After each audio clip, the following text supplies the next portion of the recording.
everybody. Welcome to Fire Up. Oops. Are you all fired up? No, wrong show, but the person there named Candy hosts that show. Welcome to another edition of Inside the Baseball. I had to keep Candy on her heels, and we got a loaded show today. We also have a candy bar back on there named Trent Clark Bar. Okay, so if I'm Chris Berman, Candy, make sure you add that as a hashtag because I didn't put that on the original list. But anyways, I'm loaded today, baby, and I got 5 heavy hitters on here. We got Bessemer City Tony on the program. Show it to him, man. Bessemer City, North Carolina. If you haven't heard of it, he threw a curveball at me. We're putting him on again. And we have Eric Katz, the heir apparent to me at some point down the road when my voice goes down, although it doesn't show any signs yet. But Eric's a really good student. And we have Trent Clark, back from Italy. The man can go to Italy and watch the Olympics. He can come on this damn show. And we got Candy. Hello. The head of Fire Up, and of course, my battery mate, Barry Foote, is back in the house. We go back forever. All right. Well, we're going to get to a hell lot of topics here to get to tonight. Glad everybody back, and hopefully, and Warren Brewster's off for the night. No problem. And Warren, do what you got to do. We get it. We love you, but we have Trent on. We could have 7 on any given night or whoever else I put on this show. All right. Well, let's get to some of the main topics here. One of them is this. The LA Angels have reached a settlement with Tyler Skaggs' family for $700+ million in their lawsuit. It was a wrongful death trial, and the amount that was originally sued for was $785 million. Barry, what are your thoughts about what transpired with the Angels and Tyler Skaggs? Well, it's if anything can go wrong, it will go wrong with the California Angels. So right. It's just an awful situation. I can't, I don't know what the settlement was, but I'm sure it was in the $100 million plus range for sure. And it's just a sad commentary. And, you just got to watch the people you employ. And there's not that much oversight. I can see how that could happen very easily because, the trainers and the physical trainers and things like that at Major League Baseball level get very close to the players. And it's a very bad situation. I hate it. I'm glad to see the family's going to get compensated, but it'll never make up for their son. Oh, yeah, no question. I mean, the lawsuit was $785 million at the time. I don't know what the numbers are. I'm not going to sit here and predict on them, but that was a bad situation for sure. Candy, some thoughts, please. It's just a sad situation, all around. I mean, anytime you lose a life, especially how he died, he was on the road with the team, just a lot of negative things that I'm glad they finally reached a settlement. I do know that they're going to set up a charitable foundation in his name. But yeah, just sad all around. Hey, Trent, you've had a history with the Angels. Okay, so obviously you might be the authority on the topic a little bit more than any of us. So please give me your perspectives on this. Yeah, I mean, I agree with all of you on this. It's a horrible kind of scenario, and it's the worst nightmare, right? The family doesn't want this. Nobody wants this. And there's lots of blame going around, I'm sure, from the beginning. And, there's personal responsibility. There's all these things that are happening, and it's tough. But this is an organization that's been mired, and I sometimes. I was there 7 seasons and I avoided, the death toll here, but it's been severe, right? Donnie Moore in '89 was a tragic ending, killed himself. 2009, Nick Adenhurt, a young buck that I coached coming up through the ranks. And Nick had a big promising career in that fatal drunk driver accident. Terrible. And then 18 with Luis Valbuena, another guy, ambush on highway, and now you got Skaggs in 19, and man, it's just it's sometimes it bites, and I don't think any organization is immune to these challenges that really happen. But I think the one thing it raised again is another warning to athletes. You are not above anything. This is not you're just not immune to tragic things, and I think. Sometimes you get this Superman concept and it's scary, and there's just been some real tragic things over the years. And so this is another one of those things. And hopefully, kind of the papers reported, if the settlement's done, healing begins, and I sure hope that's true. Yeah, great points. And you're right. The Angels have been a hard luck organization. They really have. I mean, Artie Moreno has not helped any at all. And letting Mike Scioscia go was the last winning manager as well. So that organization, I kind of wonder at some point, and Eric, I know you have a high opinion, so I'm kind of setting you up for it, okay? And because I know you're one of Artie Moreno's biggest fans, or maybe not, but I'm setting up the heir apparent for what he knows he's about to get hit with. But Artie Moreno, does he use this as a business, or does he actually use it like he wants to win? I mean, those are things that obviously they're going to find out. But yeah, they've definitely been hit with a lot. Donnie Moore, there are a lot. So I'm going to send it over to my heir apparent, Eric, and go ahead and proceed with this. Well, when you're a losing organization, the last thing you want is negative publicity, because you already are having some issues on the field, and you're already having issues off the field. The last thing you want is to have them to have them off the field, and otherwise you look like whatever Dan Snyder ran in Washington. Right. But the thing about it is, like, the whole thing could have been preventable. From the little bit that I've read about it, like, they knew this guy had problems before coming into the organization, yet they employed him anyway. I mean, the fact that they knew about all these problems, like his, and stuff like that. I get he's trying to, do a job, whatever. But the fact that they already knew about all this and employed him anyway makes the situation that much worse. It's an unforced error. It's truly tragic what happened. That you employed this man, that, the pitcher, they knew he had problems too. He's not a saint here. I mean, the media is making his family look like the saints here, but let's be honest, they aren't either, because the guy had his own issues. But the fact that they were able to come up with a settlement is great, though. But this whole thing was an unforced error, and it could have been prevented. But Artie Moreno can't win on the field, and apparently can't win off the field. It makes him no better than Dan Snyder right now. There you go, Candy. There's a Dan Snyder reference for you. Okay, go ahead, Tony. Yeah, I mean, just to echo everybody, of course, it's sad. Another sad thing is the father's not here to see the settlement, to at least have his piece of closure in this. He passed away a couple months ago. I was reading. It seems like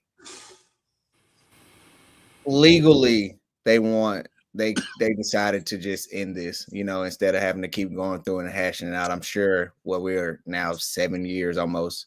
So I know that's a lot of picking at the scab, So hopefully this is a way for them to move forward as much as they possibly can. It is, the Angels totally botched this, like you said, unforced error. They just seem like they wanted to sweep this under the rug as much as possible, and you can't do that with people's lives, man. You have to care more, and you should care more as an organization. So it's just terrible on their end. Okay. I'm going to give you a play-by-play, as Barry and everybody's requested, about the second one with Bob Gibson and Ty Cobb. I'm going to wait a little bit in the show to get to it, because if you were on our show last week, I gave you the home run call, but I'm giving you the return. So for all you folks that are subscribed, pop on in here. I want some activity in the chat room. If not, that's going to get out before Clark gets off the air. I can promise you. And Clark, if you want to go out there and listen to the first one, get on our Cotton Pickett show last week and watch it, to be about what you're going to get hit with in a matter of a few minutes. All right, with that said, the Philadelphia Phillies outfield is reportedly pretty much set. According to Dave Dombrowski, Harrison Bader, who's now with the San Francisco Giants, has moved on, but he's got Brandon Marsh, you got Otto Kemp, Justin Crawford, and Adolis Garcia. Barry, what are your thoughts about what's going on out in the area full of a lot of grass? Well, Marsh has come on strong. Has played well the last couple of years, so he's strong. Garcia, he's got some track record. I don't even know these other guys, and I'm a former Philly, so I keep some eye on the Phillies organization. But hey, look, they try to win, so I'm sure they think they're putting their best players out there. It's all about performance. If you can perform, it doesn't matter what your background is, but everybody's got to, to do it in order to set a reputation. So let's see what those guys can do. They got a good ball club, but they haven't been able to get over the hump yet. Tony? You're on mute, Tony. Of course, I don't do my lip reading, but now I can listen to Sorry. Bessemer say. Oh, sorry. Honestly, look, I'm sure the Phillies are like, look, we can't be much worse than last year with the Kepler, Marsh, Nick, Castilla, outfield. Starting a rookie is tough in center field in MLB, so I'm interested to see how that's going to work. But like Barry said, they look to win, and I feel like the pressure is on the Phillies to win this year. So I'm going to sit back and kind of trust their process right now using a Sixers reference when it comes to Philly, but it's going to be shaky for sure. Hey, Catsy.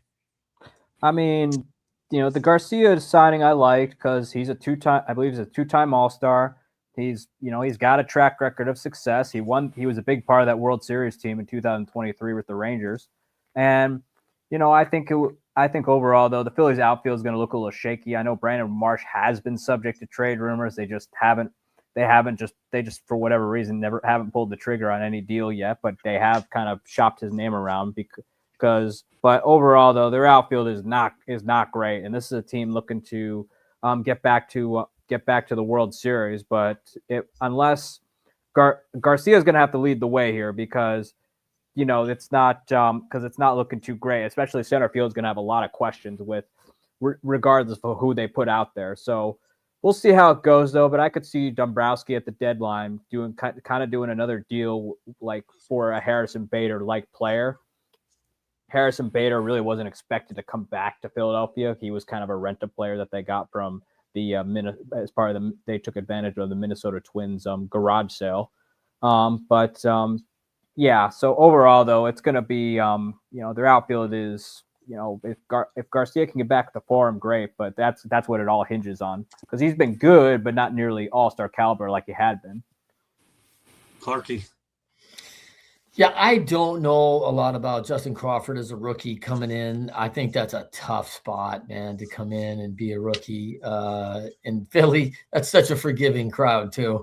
That fan base is tough. And, they're projected to be potentially the worst outfield in the National League. So I think Garcia, I love when they go, yeah, we signed him $10 million and he hit 39 home runs in 2023. Like, why are we citing stats from 3 seasons ago? Like, man, like what have you done for me lately? And it's a big contract for a guy who has some solid power and is a good athlete for sure. But man, I think there's more question marks than anything solid. It feels like on unstable ground out there. Marshy had a good season last year, but I think pretty shaky. Candy. Yeah, Adolis Garcia was signed to provide power and improved defense in right field. Justin Crawford, he's the number 53 overall prospect. He's expected to bring speed and solid defense to center field. The outfield is considered to have less power on paper compared to previous years, but offers better defensive capability. As a Brewers fan, I love it. If you want to have an outfield like that, great. Bring it on. Yeah. Well, the only thing I'm going to say about this is Dave Dombrowski won't put nothing past this guy. Yeah. This guy here has built championships in a lot of different places. If he feels he wants to go with this group, he's going to do it. I don't think there's a better guy in baseball than Dave Dombrowski to go out there that pull off such a move. We all know that Nick can't. Pardon me?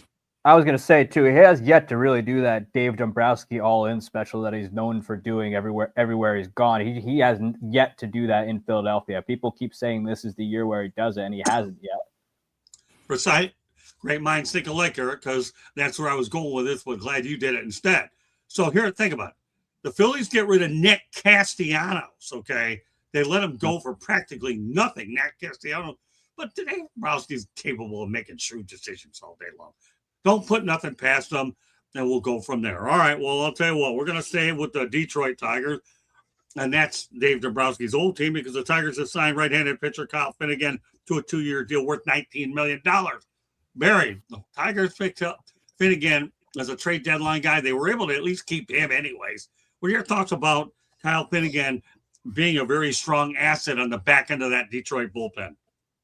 Well, he's a good asset. He had really pitched well for them. I think what was he 3-0 or something with a good ERA, and I believe his WHIP was like 0.76. So, he's a good pitcher, but I think he's 34 years old. So you have to be a little concerned with going into your 35-year-old season. But and it's nice to see that. Sort of a mediocre guy can make $9.5 million a year. That's pretty strong. But they needed him back. He did a really good job for them. So it's a good addition for them for sure. Plus, he's from the Metro Detroit area as well. So he's a hometown guy that could stay home. And that's not the worst thing in the world either. All right, Clark. Yeah, so interesting, like on Kyle, his dad was a scab player. His dad, Willie, was a scab player for Detroit in 1995, with just weeks away from fulfilling a dream playing in the major leagues as a scab player when that all ended. His father's dream kind of being a Tiger, Kyle gets to fill. Kind of cool. And like you said, like $19.5 million. Like, man, that's pretty good. $9.5 million a year for two. Good for him. At the end of his career, but as a short relief guy on the back end of the bullpen, I mean, probably a lot of life there. So staying pretty healthy, always been a fit guy, takes care of himself. Big drink. So, I think it's a decent sign for the Tigers. And I think with Skubal and some of the things, I do think it's a little now or never for Detroit. Like, you either got to get it done this year, because I think like the sand's running out of the hourglass. Well, yeah, of course, Craig. It's a win now move. They're bolstering that pitching staff. I'll be curious to see what they end up doing later. But that's a good way to set up Catchy. Go on, Eric. Well, it's a good move. He was solid for him after coming over from the Nationals, and it was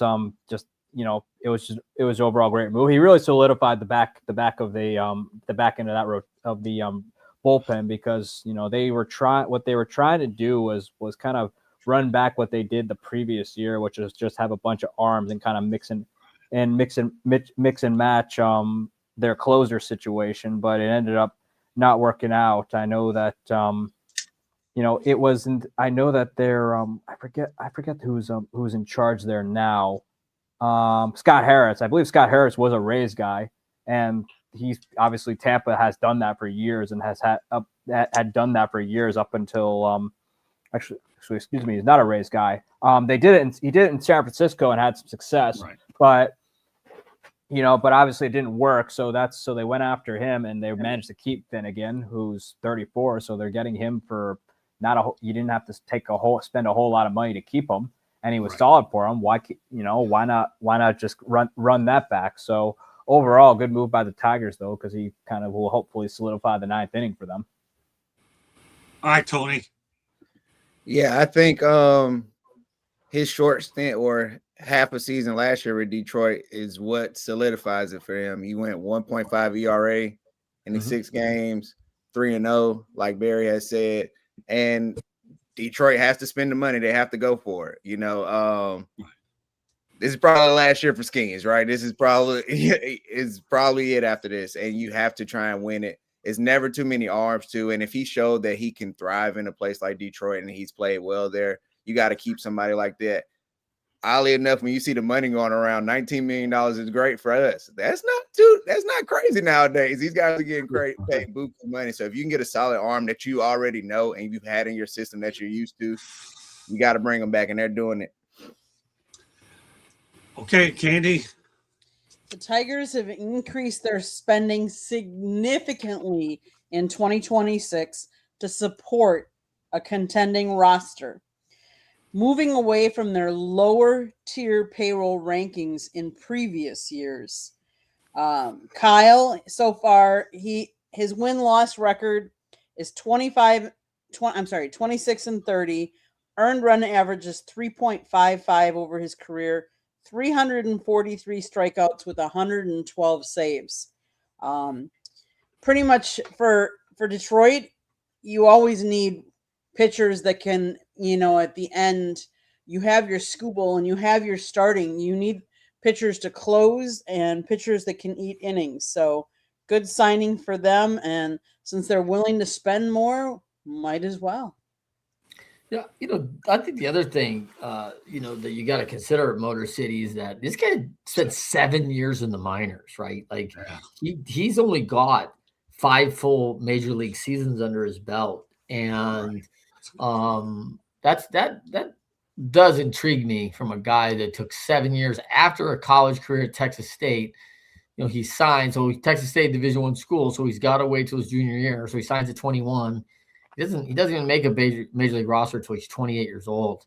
It's an interesting longevity game he's played, and he's still at it, which is probably a tribute to the work ethic. So I do like that side of it. I think it's significant. Okay. Yeah, I mean, Kyle Finnegan was a trade pickup that Danny comes to his own. Just $9 million it's chump change these days compared to what a lot of the contracts that they're handing out for sure. All right, we'll get to one more topic before I go to my epic play-by-play on Lou Brock and Gibson. I got some good stuff lined up. Candy, don't worry. I'll supplement you some material to go along with what I'm about to do in a moment because I know everybody's anxious to see when I'm going to pull it out of my pocket. But let's stay with the Detroit Tigers theme a little bit. This is a really, really good feel-good story. And that's this. Randy O'Neal waited 41 years for his World Series ring. He was a September call-up with the Tigers in 1984. He was never given a World Series championship ring, but the Tigers made it right, finally presenting the 65-year-old O'Neal with his ring. What are your thoughts about better late than never, Barry, about getting it right with Randy O'Neal? I can't believe they didn't do it before now. When I was with the Yankees, I got on the airplane going to the World Series in 81, and they allowed a bunch of the owners of the team, because they had a bunch of minority owners in the ball club. I've never seen so many rings of people that you didn't know who they were. So a ball player that actually contributed to the ball club, even in September, good for him. I'm sure it's a thrill of a lifetime for him to get that championship ring. So I'm happy for him. Clarky. Yeah, man. I mean, we're Michigan guys, right? Motor City. So, when you think the Bless You Boys in '84, it was a big deal. You say the name, right? And not a name I remember on that squad. Obviously, it's a September call-up, but that I think to the point right there of the man. You're a part of that organization. You contribute. They were a good team. They were pretty far ahead at the time. This is where you eat up innings, get everybody some rest before you go into the playoffs. And so Randy did that. Why wouldn't he get a ring as a contributor? Of course, that's I am shocked as well at how long that took to get done. That's for sure. I mean, Sparky Anderson, obviously, the manager of the Tigers, so he's the first guy to ever win a championship in both leagues for sure. So as one of our people in the chat room said, making it right is always good. Interest for the sport, great stuff as well. Okay, let's go ahead and turn it over to Catsy. Yeah, good for him. I mean, contributing in September. I mean, that's when you want your guys contributing, right? But good for the Tigers though to make that right, and him to finally get a World Series ring from being there.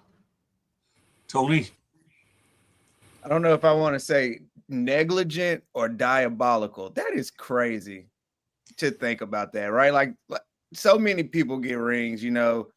Trent, I know you know more than me for sure. You have multiple ones. I know it's people who probably have I'm pretty sure it's people who have a ring like you, and you're like, who is this guy?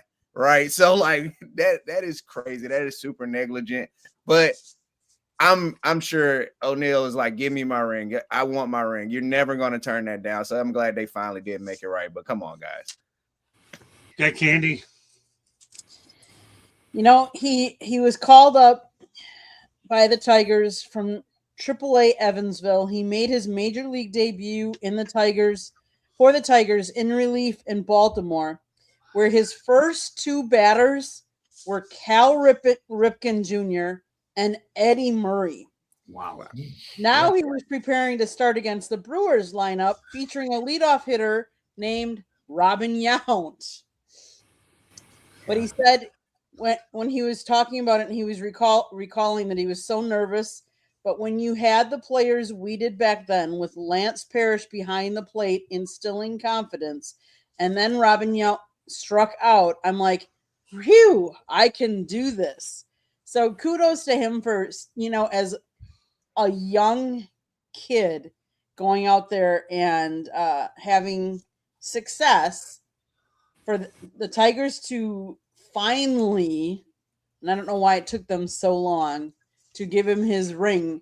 I mean, whether you're on the team for a day there or how many, you deserve the ring. So kudos that they gave it to him finally. No doubt about it. Better late than never. And I'm glad that we can have a feel-good story like Randy O'Neal on the network as well. All right. Everybody's been waiting for it. Now I'm going to build it up. Clark, your homework is assignment, okay, is to go ahead and watch last week's show, and you get to watch it, and then you compare that version versus what I'm about to do now.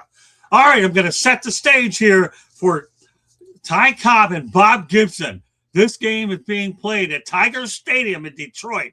Game 7 of the World Series, people. Who cares what the hell it is? It doesn't make a lick of difference. Well, let's add a little World Series to it, please. And keep in mind, okay, just on a little bit of history for Ty Cobb, he hit his first home run in 1905.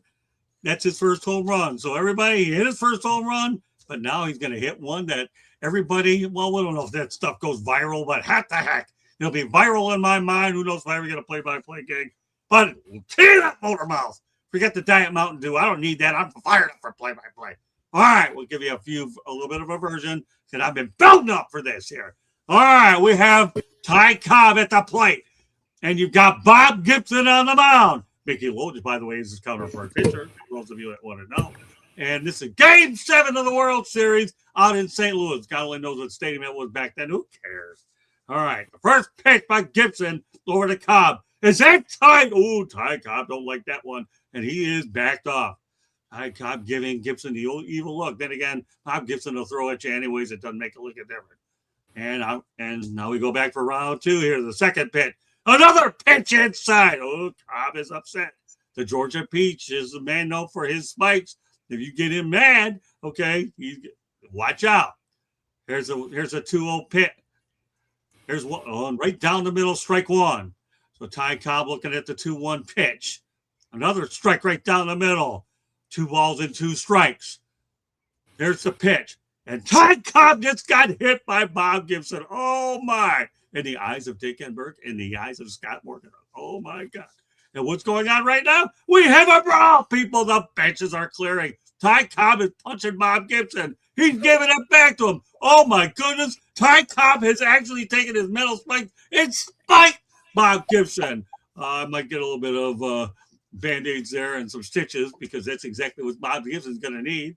And now the umpires are getting, and Rocky Rowe has thrown out both players. Bob Gibson and Ty Cobb have both been thrown out. Huey Jennings and Whitey Herzog, the respective managers, have some work to do. And obviously, the information we're getting is that Jim Lonborg is going to pitch, and Ron LaFleur is going to have to go ahead and pinch run for Cobb. My goodness, you cannot get a nastier situation at the plate. And my goodness, a man out of Jackson State Prison is me running for Ron LaFleur. I mean, it doesn't get any better than this. Is in Hollywood, people. I don't know what the heck it is, but it's Bob Gibson against Ty Cobb. 2 people that are in the Baseball Hall of Fame. And there is nobody in the world that thinks that they can duplicate this broadcast and play-by-play because there's nobody sane enough to figure out what I just did. But anyways, Bob Gibson and Ty Cobb taking showers. And as we continue with Game 7 of the World Series, Rocky Rowe had enough, so I'm going to get rid of these guys anyway. We'll see how it plays out. Thank you very much for joining us on the WSBN Sports Network for live coverage of the World Series, as you had the St. Louis Cardinals and you have the Detroit Tigers, presented by Bob Gibson and Ty Cobb. There you have it, people. Okay. Very good. Okay, Barry, what do you think? I'm very disappointed in Tim McCarver. How in the world did Cobb get to the pitcher? So that's what I want to know. I'd like to ask Timmy that right now. There you go. All right, Tim McCarver. There you go. All right, Clarky, I know you're eating this one up. Thank you. Yeah, I love the thought. I think Bob Gibson absolutely whips Ty Cobb's ass, by the way. So I don't know with the size of Bob Gibson and that big wingspan if Ty Cobb ever gets in enough close enough to get a spike on him. But but I think always an interesting match. And to smack you at 2-2 might actually be a Bob Gibson move right there. He's up the account and then just puts one right in between your numbers. I think that could happen. Well, let me tell you, Ty Cobb used to go ahead and sharpen his cleats just to step on people's feet. So the fact that he nailed Bob Gibson's all right. All right, Cassie, we know what you're way you're ahead of time. You're 30 going on 90 when it comes to this baseball business. Give me your critique of what I just put out there for all the insane people or the same people trying to figure out on YouTube where this thing is going. You portrayed Bob Gibson as defenseless out there, and Tim McCarver would hold him back. Trust me. So like. I don't think it would have been as clean of a fight as portrayed. Because I think a lot more people would be out there. A lot more people would be out there, and I promise you, it'd be a lot more than just a lot more than Bob Gibson and Ty Cobb being ejected. I promise you. Let me tell you something, man. I'm a Tiger, and I did this unrehearsed. That's all you need to know. If you can go ahead and make this stuff up on the fly, unrehearsed, go ahead, Cassie. I'm going to let you be the heir apparent when it comes to this show. If you can duplicate the insanity that I just threw out there, then you're 100 times better than me. All right, Bessemer City, give me your thoughts. I thought we were doing home run calls. Well, we did last week. This is Act 2. I thought we were doing home run calls. I was like, okay, this is interesting. Yeah, man, I feel like more people should have got involved in this fight. Tim McCarver, what are you doing? We're not holding anybody back. We're fighting here. But another good call, Scott. Like I say, we gotta Candy. You have to set up the camera during the game so we can get these with live reactions. You know what I'm saying? The enthusiasm with him just making this up. I can't imagine him seeing this live. So make sure one of these games you got the camera set up just to have his live reactions. I like that, Bessemer City. Good stuff. All right, let's get back to normal baseball because I'm anything but normal. I'm abnormal 101. And I'll tell you, you don't believe me, just go ahead and watch the Motor City Mad Mouse show. I'm going to tell you what, I'm going to give everybody a little teaser on that show here. We're going to be adding some major wrinkles coming up in the next few Wednesdays, so don't you dare miss it. So great stuff. We'll continue on baseball a little bit, but I had to get that in there. Barry and the group wanted me to do it. And Warren Brewster, Candy will come up with the biggest short that you've ever had. You better watch it. We know you will because you're part of the team. All right, let's talk about our featured topic of the night. The Hall of Famers in the 2006 World Baseball Classic in 2006 include, I'm sure you've heard of them, Derek Jeter, Ichiro Suzuki, Chipper Jones, Ken Griffey Jr., David Ortiz, Carlos Beltran, Adrian Beltre, Mike Piazza, Ivan Rodriguez, Andrew Jones, and of course, Andrew Jones. Where is he from? A place Candy and I are going back to the Netherlands. Okay. Mary, what are your thoughts about this group? Pretty good group, isn't it? Oh, yeah. I mean, you're talking some all-time greats. As I think back to those years, I was nowhere near as excited back in 2006 to see them in this WBC as I am this year. So I'm very excited about this year's series. But those were some all-time greats, both from the U.S. and Puerto Rico, because Rodriguez, and then you had Manny Machado. I don't know where Manny calls home. I guess can't remember if he's started off in Dominican, but maybe he was a U.S. guy. But all great players. What can you say? You got Griffey, who's one of the all-time greats on that list. So it's just a bunch of guys. If you get to the Hall of Fame, you can't get any higher than that. That's as high as they go in our game. Well, Barry, let's not kid yourself. One of the reasons you're probably a little bit more interested in it now is you're getting a steady dose of it every Monday night. So I'd like to think I perked your interest a little bit. You're getting it every Monday night. Yeah, that's true. That's true. But I think the players are taking it more seriously now, too. I think I think the Ohtani Trout at bat sort of set the stage for this series this year. So I'm interested in watching for sure. That's a good point. All right, Trent. Yeah, I mean that class is amazing. Like I'm glad I would have to vote for that. Like It's that's a tough decision. There are a lot of really good ball players on that list right now, and the reality is that you can't feel slighted because of who they choose. Like all of them are high quality.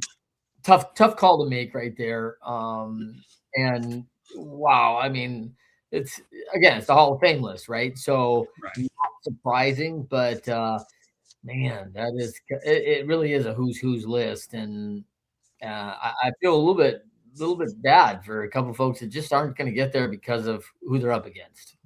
Right. Catsy? I mean, it was one heck of a class. I mean, I just, I don't remember really being a whole lot interested in the WBC at the time as it's grown on me over the years. But that was the best back then. A bunch of you had a bunch of Hall of Famers playing in that game at the time. I remember it was first introduced because baseballs at the Olympics had been eliminated along with softball because not every country plays it. So they came up with a WBC to showcase baseball on the international stage. And since that time, though, the WBC has come a long way. Tony? Yeah, it's crazy that you list all those people, and my interest at the time wasn't as high as it is now. You think about all timers, you think about people who made me love baseball when you talk like Ken Griffey and stuff, and it was like, WBC, okay, whatever. But like now we get to this year, and I think what Barry said last WBC was like that movie that just left you with the cliffhanger of wanting more. You have Ohtani striking out Trout, who at the time was probably looked at as the best American player.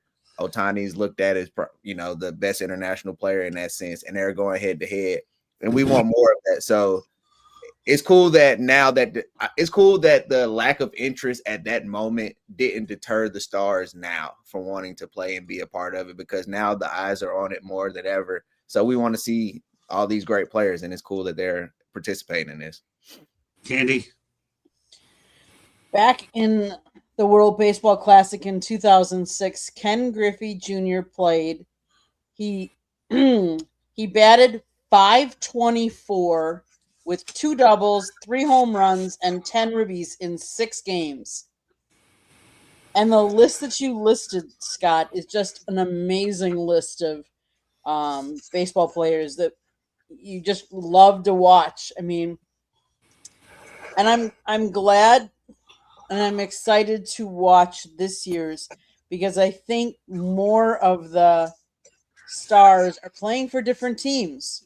And I think it'll be really interesting and neat to watch this year. Can't wait for it. All right. You know what? And Barry mentioned Manny Machado. I'm going to actually follow up with this. Barry, thanks for bringing him up, because now you just figured out what a segue is. Thanks, Barry. Great stuff. Boy, you're good at this. I just wish I knew what segue meant. So go ahead. That's okay. Stick around me. I'll show you a couple of tricks. I'll never know as much as you taught me about baseball. But segue is a lead-in to what we're doing, just so you know. Right. Okay. But now you know what segue is. Oh, you're welcome. Don't worry. You know way more about baseball. I just figure out this broadcasting stuff. I've only been doing it since I was 47 years. I can't even count the time anyway. All right, but anyway, Manny Machado does plan to play in the 2026 Baseball Classic. Guess where? The Dominican Baseball Federation as well. So the Dominican Republic, that's where he's at. Barry, what are your thoughts about Manny Machado playing for Dominican Republic? Well, Manny's a great player. He'll do a good job. I'm not a big Manny Machado fan, but I appreciate his capabilities. But, I've seen him do a couple dirty things on the field, and I'm not a big fan of his, to be honest with you. But I do appreciate his capabilities. He's a great player, just not my kind of player. Sounds good. Clarky? Yeah, nice that he's going back to the Dominican to, represent his country. Obviously, he's a high school player in Miami.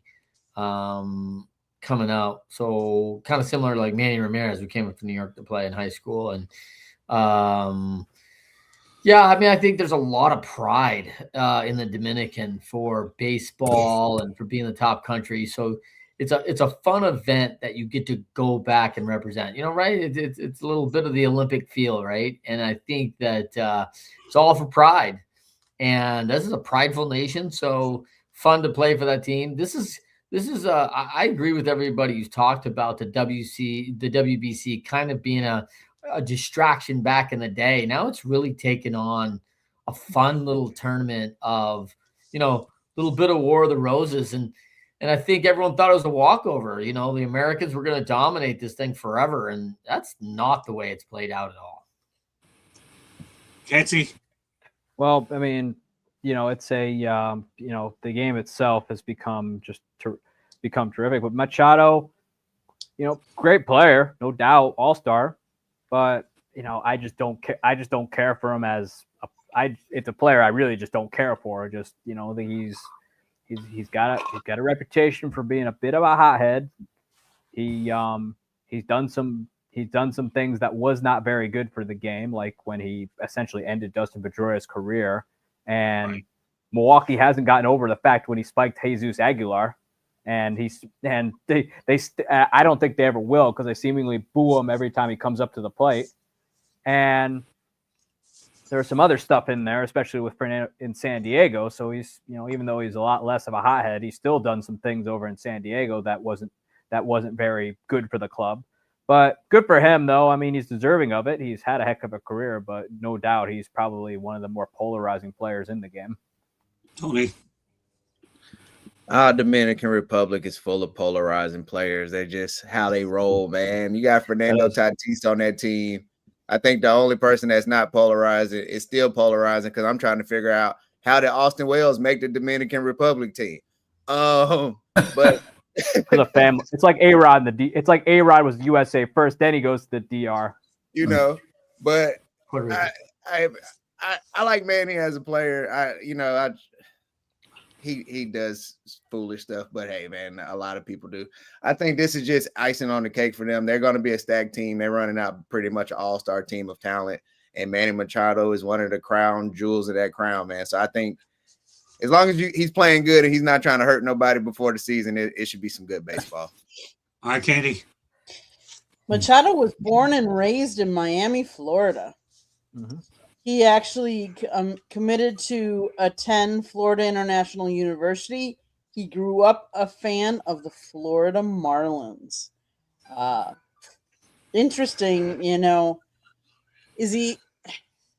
has he done some dirty moves? Yes. Am I a big fan of him?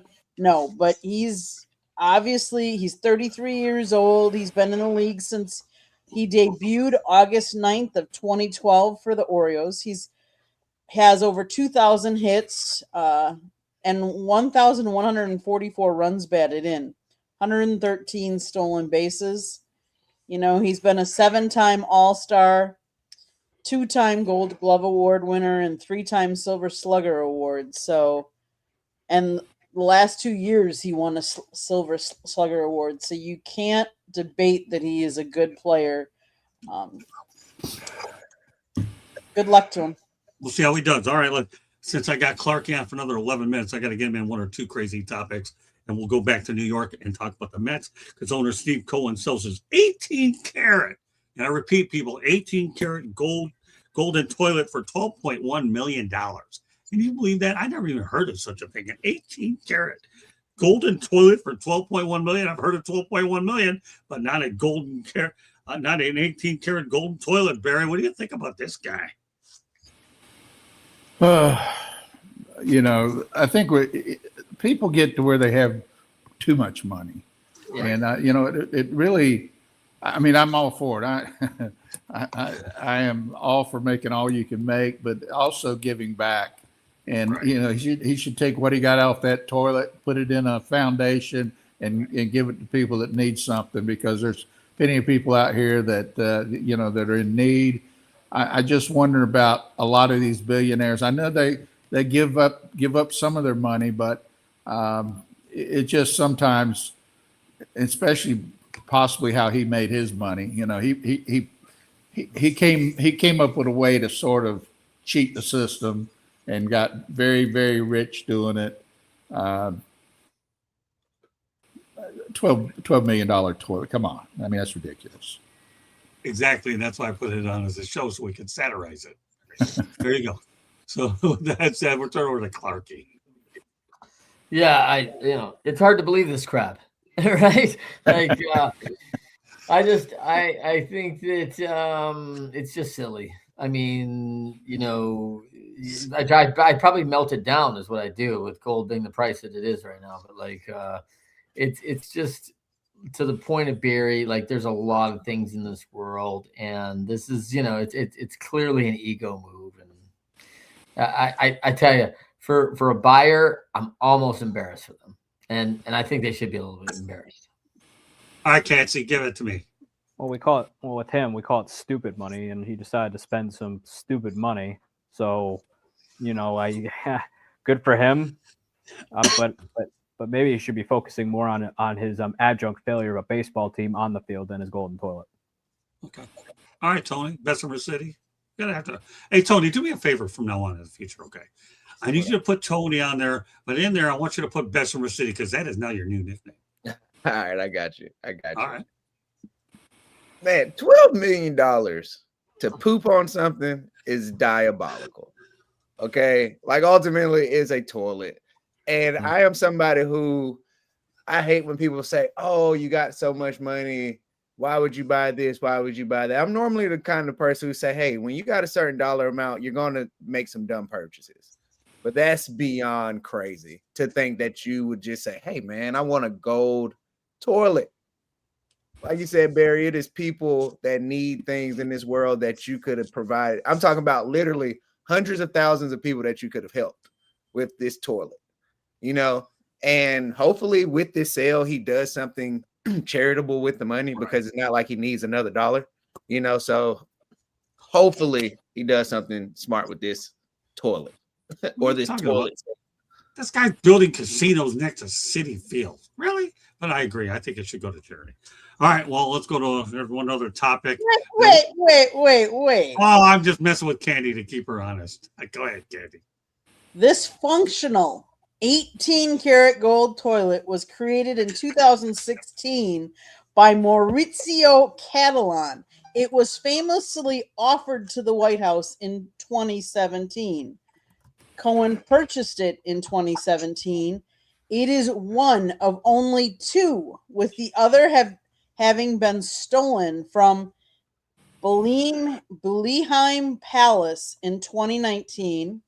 The gold content alone is estimated at $10 million. It was sold at Sotheby's for $12.1 million to a single bidder. Ripley's Believe It or Not. That was the bidder that bought it for $12.1 million. See, I kept Candy on her heels just to mess with her a little bit. I guess she's always wants to be last. But I'll tell you, her research is second to none. All I can say is give it to charity. As far as I'm concerned, I hope he does anyways, or something happens with it anyways. But forget it. He's going to invest in those casinos adjacent to City Field. We'll leave it at that. All right, we're going to go to Victor Conte, who passed away at the age of 75 recently. He's the founder of Belco and SNAC after a cancer battle. Well, let's face reality, Barry. This guy here obviously opened up Pandora's box for a lot of the PEDs. What are your thoughts about Victor Conte? Well, it seems like he should have worked a little bit more on longevity drugs rather than PEDs. But look, if it hadn't have been him, it'd have been somebody else. I mean, right. there was plenty of that going around, and it's just too bad. But evidently, he really made the good stuff. It was hard to detect. So there you go. Okay, Clarky. Yeah, right in the middle of this during my era, right? The Victor Conte, debacle. And, the sad thing is that it tainted the best player maybe that's ever played the game. And it's going to be one of these things to me that is great tragedy. I mean, you talk about the list that we talked about, the Hall of Fame list, and Barry Bonds was not on that list again. Right. And I don't think there's anybody on that list that holds a candle to that guy. Right. And you had great players on that list. So sadly, this is a whole thing. Victor Conte, 75 years old, pancreatic cancer, terrible. No one wants to see anybody lose their life.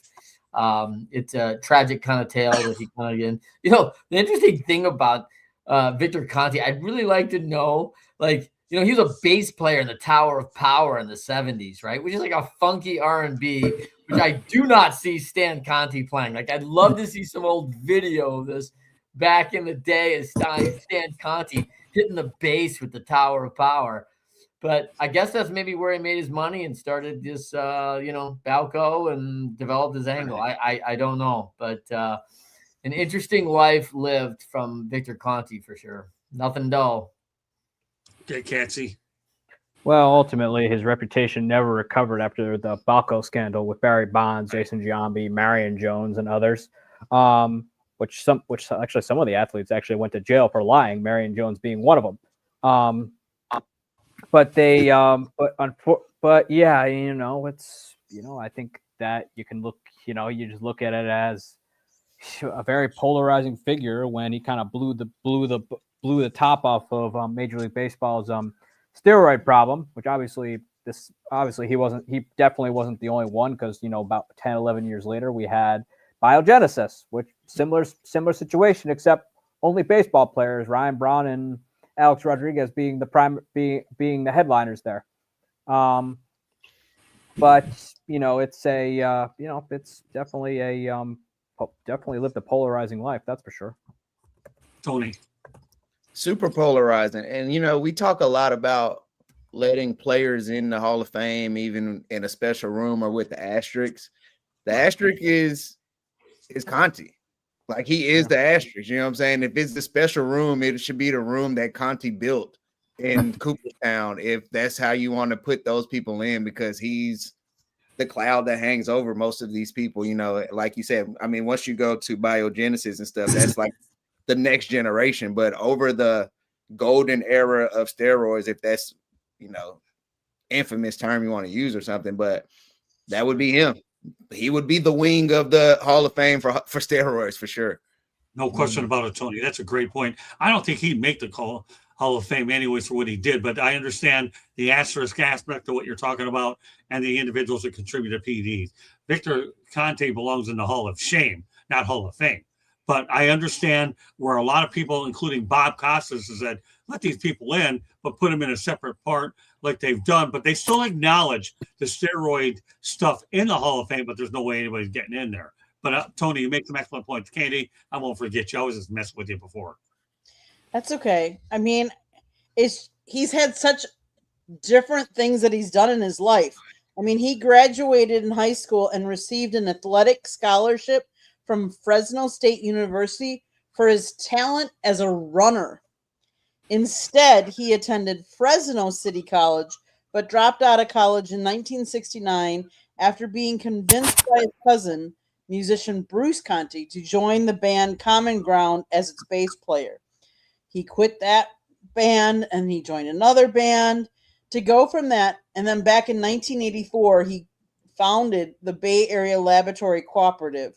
And from there, obviously, they developed the band Steroids, and the list goes on and on for what he's all done. But just what a background.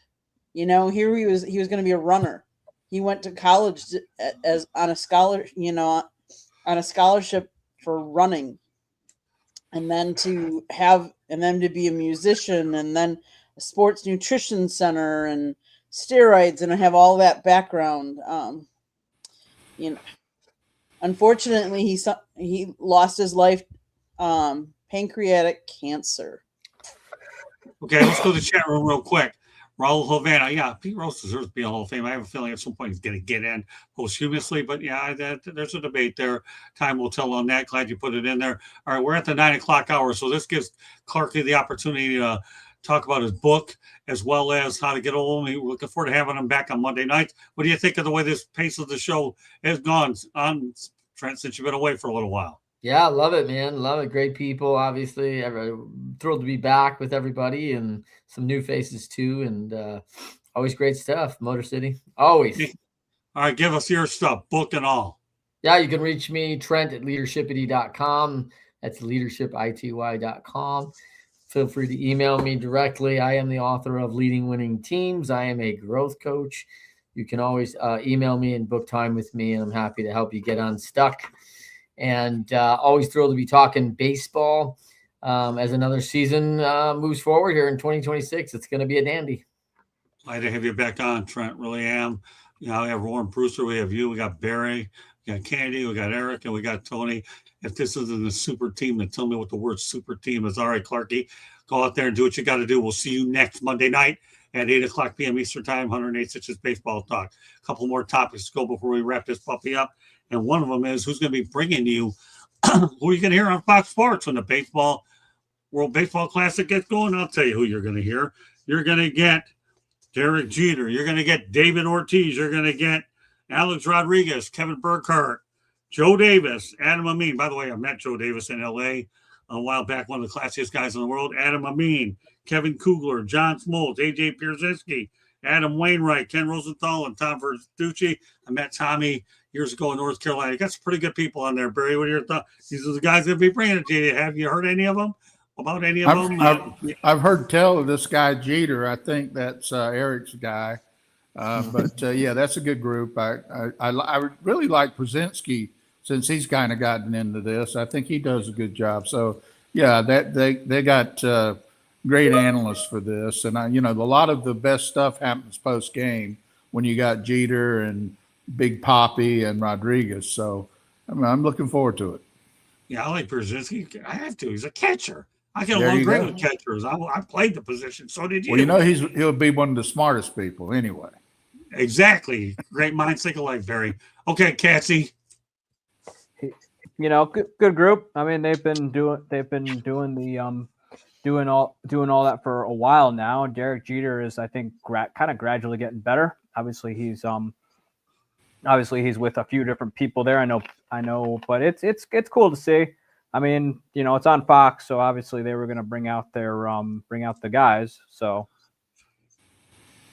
okay, Tony. Yeah, I like the crew. I like Fox on the calls. I like the post game of Jeter, Ortiz, A-Rod, and those guys because you got Red Sox and Yankees, so there's always going to be fun banter with that. I like A.J. Pierzynski on the calls. Not trying to smooch up, but I do like the catcher's perspectives on things. They see the whole field, so I like when he's calling the games. Actually got to meet him at the winter meeting. Is a real cool guy. So, yeah, I like Fox calls always. So, well, let's not kid yourself. Joe Davis had a dubious task of, taking Vin Scully's place. That's not the easiest third. I wish I would have met Vin Scully. They were in Vero Beach, but I kept missing them all the time. And when one time I went out to the Southern California Sports Broadcasters Association lunch, unfortunately, he did a video. But I love Vin Scully for sure. He's definitely one of the all-time greats. All right, Candy. And so is Joe Davis. He's a great guy. So obviously there is 4 different locations for all of these games. Jeter, Rodriguez, Ortiz, and Burkhardt are going to be at the studio desk. The studio show will be live at the site of both semifinal round games on March 15th and 16th, and the championship game, which is March 17th at Lone Depot Park. In the booth, Joe Davis will be the primary play-by-play announcer, with John Smoltz as the primary color commentator. They will be on the call for both semifinal round games and the title game. There's other like Adam Amin and Kevin Kugler will also serve as play-by-play broadcasters. With Adam Wainwright and AJ. I did read that Fox Deportes will televise 28 of the games in Spanish. The games are played in Tokyo, San Juan, Houston, and Miami, starting March 4th and 5th. There you go. A couple days away. Want to make sure you understand who's calling. Final topic of the night. What are you going to talk about? The World Baseball Classic? Of course, because George Springer, Arenado, and Riley Green have been invited to play for Puerto Rico in 2026 World Baseball Classic. Well, Barry got another strong group out in Puerto Rico. What are your thoughts about Springer, Arenado, and Riley Green? A big part of the Detroit Tigers team. How did Riley Green get in that group? What's his background that got him there? I don't know. I don't know. Well, yeah, I mean, he's a great player. I mean, it certainly makes him a lot stronger team with those guys, and they're all good players. So good for them. It'll help the competitiveness of the series, I think. So that'll be good. Well, that's it. Competitiveness, Barry, is a key word in this whole thing. Competitiveness. You want competitiveness all the way around. What are the odds of you getting an upset before the inevitable happens with Japan and U.S.? I don't know, but it's going to make it interesting all the way around nonetheless. And that's why I keep adding these WBC editions. And don't be surprised if I throw a few other players in as we go along next week in case we've overlooked a few. All right, Cassie. I mean, good for Arenado to go out to get to represent one last time. I know his career is starting to kind of come to an end here, and he's but good for him. I mean, it's going to be an interesting tournament, that's for sure, because I feel like the main players, the U.S. and the Dominican Republic are very strong, and I wouldn't be surprised though if we see the DR upset Japan, because I feel like we keep on saying this about the DR, but this year I think they're the strongest they've been in a while. Tony, or Bessemer City, he'll change it. Barry, good question. Riley Green is literally from right down the street from me in Oviedo. My son plays games at Haggerty where he played high school, so I have no idea how he ended up Puerto Rico. But hey, you get in where you fit in, and Puerto Rico is part of the United States. So I guess that works. Yeah. That's a workaround. Nolan Arenado, hey, get in where you fit in as well. He was on Team USA the last 2 World Baseball Classics, so I guess he still wants to play. And Puerto Rico was in desperate need of players, so I'm glad that this is going to help them field the team because they was running out of bodies due to insurance, and they got competitive players. They didn't just get a couple guys and Joes off the street. So this should be good for Puerto Rico. All right, Candy. I was trying to do some research here, but it's we all are looking forward to watching all these teams and all these guys play for different teams in the World Baseball Classic. Fair enough. Okay, well, this is 108 Stitches Baseball Talk. I'm your host, Scott Morgan, Motor City Madmouth. Pleased to be joined by Eric Katz, Tony, Candy, and my battery mate, Barry Foote. We also have Warren Brewster that comes on, Trent Clark as well. With that said, Barry, let everybody know how they can get a hold of you. You can reach me on Gmail at bfootxx@gmail.com. And on Monday nights, right here with Scotty. Yeah, I love it when they call me that. Of course, I've only known him forever. It's okay. All right, Cassie. You can follow me on my Twitter at Sports Team News and check out my blog at BellioSports.com where I'm writing about all things Milwaukee Brewers. And if you think I don't like your team, I probably don't. Well, here's the thing. When people call me Scotty, that means they actually like me. That's right. That's what I've known. I've always hesitated to call you that. I've thought about it. I've always hesitated because I was like, well, I don't know how he's going to react to it, so I better not. You and I have a different relationship. You're a father-son kid. Yeah. But when people call me Scotty, they like me. One of the favorite guys I actually remember was Jason Latimer, who actually used to work for the Miami Marlins. He's out in the St. Petersburg area, Clearwater area. He used to call me Scotty all the time. I guess that was good when the PR guy likes you, and he's calling you by that name. All right, Tony, a piece of new information out there. I've heard it all. It doesn't make any difference. All right, go ahead. Yeah, you can find me at Talking Game 1 on all social media, Tony Talking Game on YouTube, and go check out the last episode of Talking Game. We got Eric talking Brewers baseball.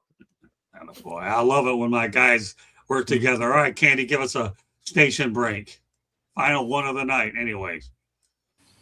South Florida Tribune Publishing Company published a book, Lessons from the Microphone, Tuning into the Enduring Wisdom of Visionary Leaders. It is written by our host, Scott Motor City Madmouth Morganroth. Talks about his 40-plus years in the industry. Old school media versus new school media.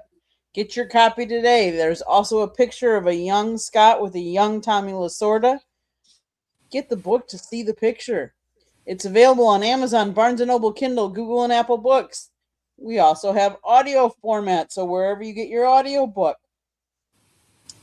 Last but not least, there's also a link on our website, www.southfloridatribune.com, where there is a plethora of great content.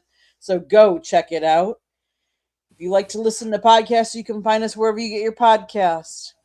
If you want to be an advertiser, you want to sponsor one of our shows, you have topic ideas, you want to be a guest on a show, email us at southfloridatribune@gmail.com.